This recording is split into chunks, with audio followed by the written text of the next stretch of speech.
What if Suicide Squad was a Western and not complete shit? We saw The Magnificent Seven, and you know what that means. It's time for Good or Bad. That's right, first things first. My eyes all fucked up. Get that right out there in the open. What'd I tell you about playing with strange children on the playground, Brian?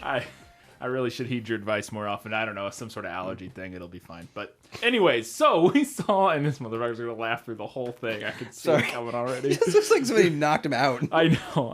I had to go bowling earlier today, and I was doing it with one eye. I'm going to blame that on the reason I was so shit. Anyways, so Magnificent Seven. What? This is a movie. It's a film. It's a film. It's not a cynical cash grab. It is an actual film. It's Antoine Fuqua was like, motherfucker, I want to make a Western, and I'm going to make it a West. I mean, there are so many cliches throughout this thing, and it is so over the top, but straight out of the gate, this is a good movie. This is a good movie. It's not great. It's not an amazing, like, next level film, like art piece, but it's a very competently made and solid, fun fucking movie that you're going to have a blast when you go see it. You're just going to laugh. You're going to have a good time. You're going to get to see some cowboy violence, and you get a nice little bit of some morality here and there, and then boom. And you get Denzel being Denzel. And then you get Denzel being Denzel. Chris Pratt being quintessential Chris Pratt. I mean, everybody just plays their roles and does it right. I thought this movie was fun. Great. This movie is way funnier than Suicide Squad, and it was not billed even that way necessarily. Yeah. I laughed way more than I did. What? What words I can pull out of this. The comedy to it just seemed very not out of place, but like it didn't seem natural. It just seemed like Chris Pratt for the most part being Chris Pratt. Yeah, I guess that's true. I don't know. It worked for me. There was some of it. The people in the theater with us were losing their goddamn minds. Like and I say us, we didn't see it together, but me and my girlfriend were losing their goddamn minds. And I was like, some of this is funny, but it is not that funny. People behind us like fucking cackling their ass off at like the people not being able to shoot guns and just like losing their fucking mind. I'm like, it's not. It was weird. Yeah. But I think people, your run of the mill moviegoers are gonna really love this movie. You mean dumb people, bro? Like dumb people. I mean, no, but seriously, it's just your normal average run of the mill who's not really into film. You can go see this movie. It's great. It's a great fun movie. I had a great time. Is it better than the original? And I mean, that's like that's not even a fair comparison because that's like. These are two very different movies. It's not even in the same ballpark of trying to do the same thing. So it's like, especially, and then even removed more from Seven Samurai. It's like, they're not. Yeah, but original's got Steve McQueen, so. Yeah, that's true. But yeah, they're not trying to do the same thing, which is good. And if you're gonna do a fucking, remake of an idea, do it that way. Yes. Fucking go, take The Magnificent Seven, which is a fun premise for a fucking action balls out, shoot 'em up flick, and make that movie, because you don't need to go remake what The Magnificent Seven was. Yeah.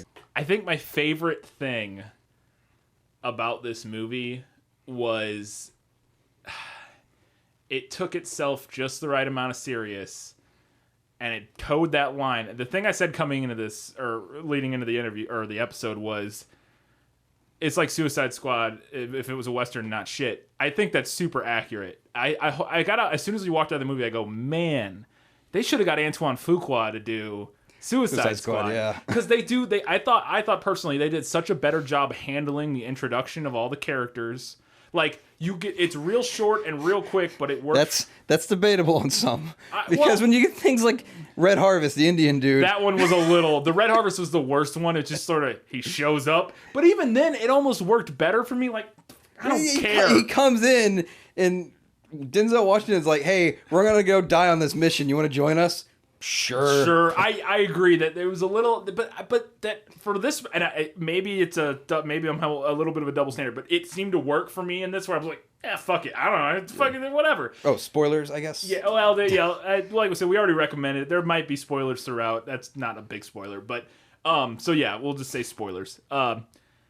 And I think the other thing that it did really well, because I cared about the characters just enough, but they did a good job of them being, these are not good people that we're rooting for in this. All of them. Denzel's maybe the best person, and even he's not really. I mean, he's a lawman, kind of. He's a bounty hunter.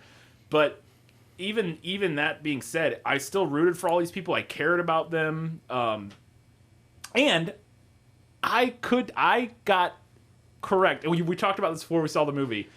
You thought you were going to be able to predict who died. Did you get it right? How much of it did you get accurate? Well, I knew there was going to be 3 people alive in the end, just because that's Seven Samurai and the original. Right. The people that I got it wrong, and that was merely on the grounds of... Spoilers. It's merely on the grounds of, one, that they've literally taken some characters out and replaced them with others. Right. The biggest one I got wrong was Denzel Washington's buddy is going to make it through, too, because... I mean, if you go with Seven Samurai, that's how. So you thought Chris Pratt was going to live? Or is that what you're talking about? No, Ethan Hawke. Oh yeah, right. Good night. Yeah. Here's how when I went into the final. I'm talking about my prediction, not before I saw the movie. My prediction, I didn't know who was going to live and die, other than probably 3 people live. But when it got, when everything's set and we know all the characters, I went to myself. I go, okay, who do I think is going to live and die? At this point, right before the big battle at the end, I was like, who do I think? And I got the only one I got right. Was I thought the Native American was going to live. And that was the only one. I thought Denzel was going to die. I thought the Mexican was going to die. I thought Chris Pratt was going to live, mainly just so if they wanted to make a sequel, which that's another great thing about Terrific 3? No, well, I didn't, they did whatever the fuck they wanted with this movie. I didn't think it was out of the realm of possibility. This movie made enough money. Yeah. They would potentially, the studio be like, make another one. But they're not, there's no way. This story is done. They wrapped it up. They killed off all the big name players except for Denzel. But yeah, I thought it did a really good job of making me care about all the characters. We talked to Elizabeth before. You thought the bad guy was Peter Sarsgaard was a little over the top. I could not stop laughing at the beginning of this film, all the way up until Magnificent Seven popped up on screen. His performance is fucking crazy. I really liked it. It is crazy, but it works for this movie. Like, he is a fucking cartoon villain, but it's a fucking old-timey Western where guys shoot a million bullets out of guns. It is like the way he, they open up the church doors and he walks in, and the second they show that, I'm like, holy shit. I know. They did not skip at all on this. I love that, though. I thought it worked. I thought it was an interesting performance by him. He was real sleazy and just you hated him. And I thought that worked for the story, because even though our guys are bad guys, and it helps you root for your bad guys when the bad guy they're going against is literally like evil incarnate. Like, it really makes, you know what I mean? Yeah, he is just pure I'm like, there's no redeeming qualities about this guy. He's just a bad, evil person, and that it works if you're since we're rooting for bad guys. It works that way. Whereas in Suicide Squad, I don't want to compare them too much, but I do think they're very similar movies. You meet a band of characters that are on a suicide mission. You meet them all real quick. The story elements are it's a different type of thing. Yeah. But this is more on the grounds of anti-hero than it is weird. Bad right, guys. They're not bad guys. Some of them are. Like, some of them are like the Mexican is just a bad guy who he pulls into the mission. But so yeah, and then Chris Pratt. What can you say about Chris Pratt except he nailed it. He plays a cowboy like. I mean, you watched it. I knew going in. I'm like, he's gonna be Chris Pratt. He's gonna be Star-Lord, and it's gonna work, and it fucking worked. And then Denzel. Denzel was acting 20 years his younger.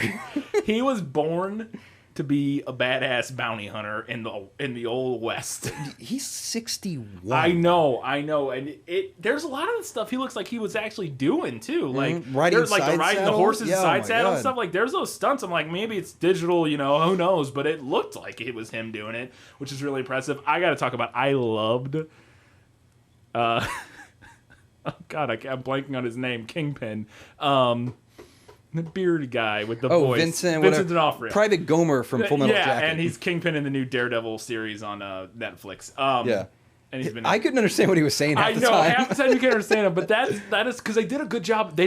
He doesn't speak in any of the trailers that I saw. So the first time he starts talking in the movie, I almost everybody in the theater started laughing, and because he got this weird high register voice, and he's this giant fucking beast of a man. Oh, and spoilers, when he dies, his way where he's gets shot with 4 arrows, and he's just looking around like, oh, I'm dead. I'm dead now. Yeah, that was a death I called because he had to die because he killed hundreds of Native Americans brutally. They established, and I knew he was going to die via the hand of one of the Native Americans. Okay, so very akin to the Avengers. Literally at the point where the arrow guy runs out of arrows, he's like, oh, okay, I'm shit. done. And he grabs a gun, but I don't know if he ends up using it much. But he does pick up a gun, and then and this, we were talking about, me and my girlfriend were talking about this after the movie.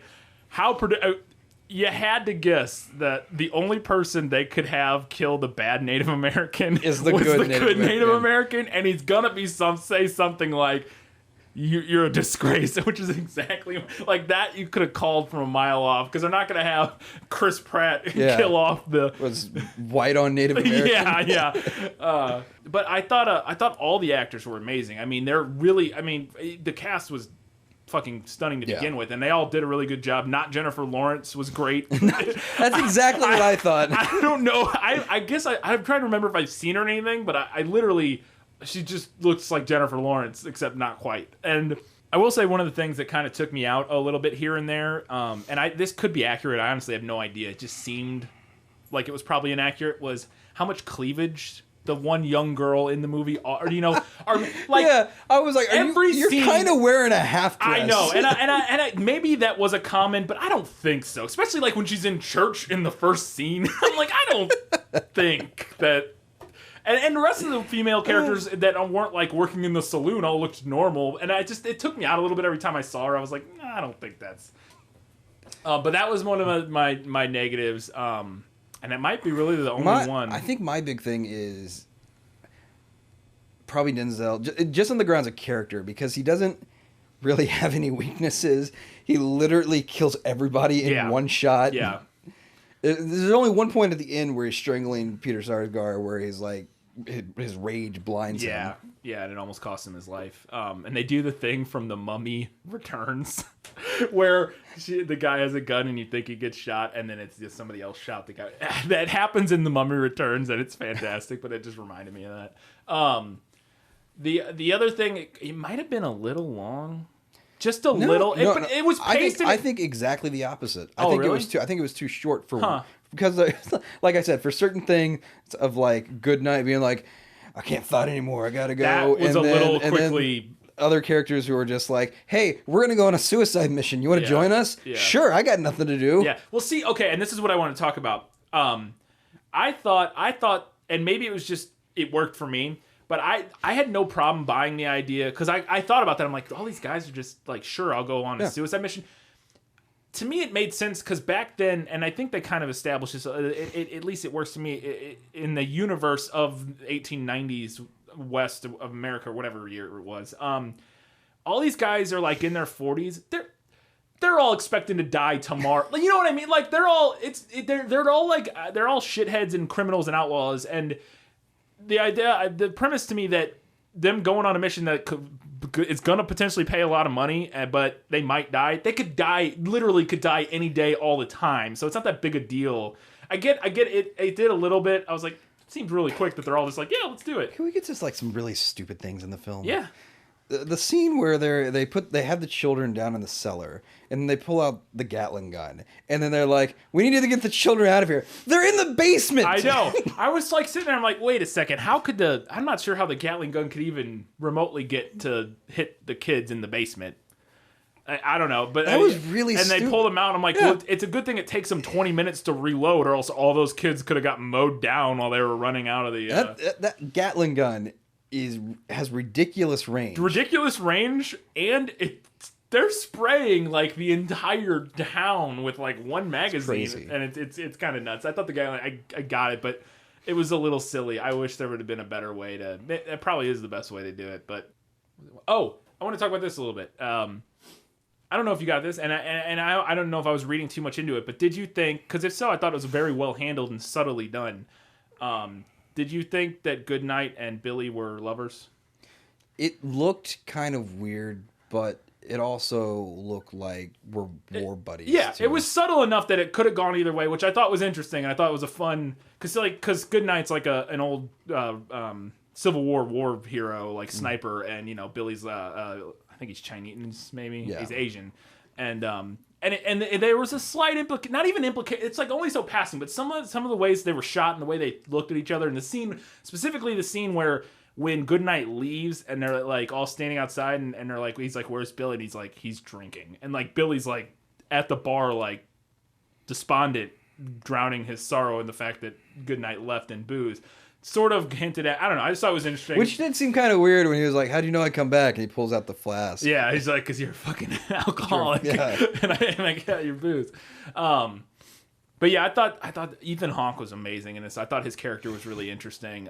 They did it, the PTSD thing was a little handled quickly. Like another fucking God, sex. it's just how I talk. I talk with my hands, Kyle. How much of lovers are they?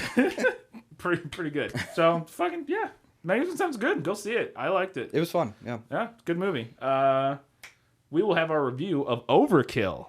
Spoilers coming this Friday. I'm working on that right now. And also wanted to mention, check out our Facebook, Twitter, and those are the only ones we do. So and keep up to date on whatever Brian decides to update. Whatever I randomly post to the Facebook and the Twitter, which is just pictures and fan art. We got some awesome fucking fan art. Yes. I gotta call that out and mention that. I'll put them in here so you guys can see them on the videos. First one from that person that it just said on the screen, and then the second one from this other person that it says on the screen because I don't remember my name. See how much he loves our fans? But they are fantastic, and we love all of our fans.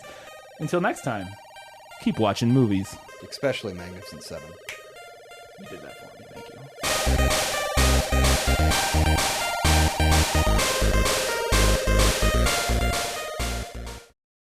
I think one of my minor sticking points that always pulled me out of it, and this could be realistic. Fucking cat! I know, what a jerk. Just knock the camera over a little bit. I fixed it. Okay. Will you get away from the goddamn cameras?